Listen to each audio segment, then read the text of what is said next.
Ang window type aircon ay isang karaniwang uri ng aircon na ginagamit sa mga tahanan at opisina.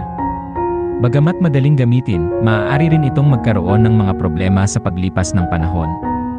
Narito ang ilan sa mga karaniwang problema na nangyayari sa window type aircon.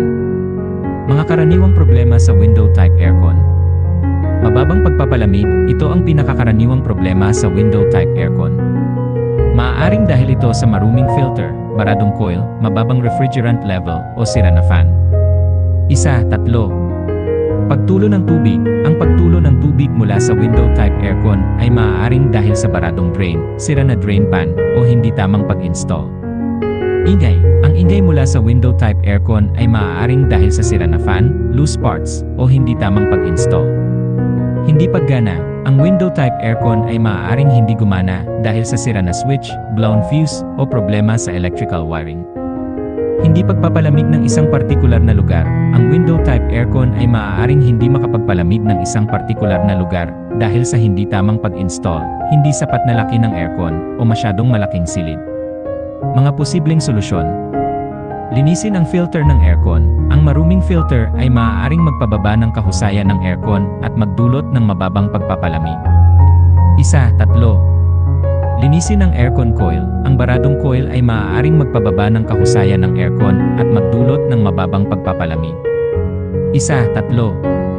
Suriin ang refrigerant level. Ang mababang refrigerant level ay maaaring magdulot ng mababang pagpapalamig. Suriin ang fan. Ang sira na fan ay maaaring magdulot ng mababang pagpapalamig o ingay. Linisin ang drain. Ang baradong drain ay maaaring magdulot ng pagtulo ng tubig. Suriin ang drain pan. Ang sira na drain pan ay maaaring magdulot ng pagtulo ng tubig. Suriin ang pag-install. Ang hindi tamang pag-install ay maaaring magdulot ng iba't ibang problema, tulad ng pagtulo ng tubig, ingay, o hindi pagpapalamig ng isang partikular na lugar. Suriin ang switch, fuse, at electrical wiring. Ang mga problema sa switch, fuse, o electrical wiring ay maaaring magdulot ng hindi paggana ng aircon. Siguraduhing sapat ang laki ng aircon. Ang hindi sapat na laki ng aircon ay maaaring hindi makapagpalamig ng isang masyadong malaking silid. Pag-iwas sa mga problema. Regular na linisin ang filter ng aircon. Ang regular na paglilinis ng filter ay makakatulong na maiwasan ang mga problema sa pagpapalamig at pagtulo ng tubig. 3. Suriin ang aircon para sa mga problema. Ang regular na pagsuri sa aircon ay makakatulong na maagapan ang mga problema bago ito lumala. Mag-install ng aircon sa isang maayos na lugar. Ang pag-install ng aircon sa isang maayos na lugar ay makakatulong na maiwasan ang mga problema sa pagpapalamig at pagtulo ng tubig. Gumamit ng aircon sa tamang temperatura. Ang paggamit ng aircon sa tamang temperatura ay makakatulong na maiwasan ang labis na paggamit ng kuryente at pagkasira ng aircon.